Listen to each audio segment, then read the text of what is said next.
এই যে ড্রাগনের চারা, এটা সবুজ আঙুর,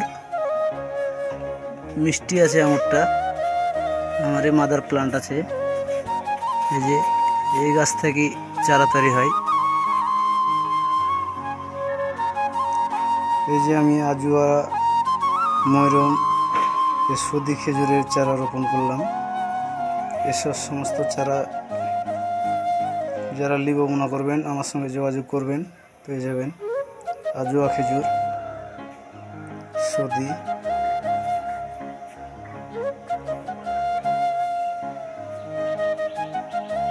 এই বলে আমি ভিডিও এখানে শেষ করলাম।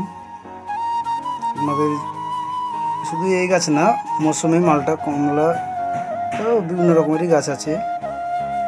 যোগাযোগ করবেন স্ক্রিনে দেওয়া নাম্বারে, আমি কথা বলবেন, আমি সব বলে দেবো।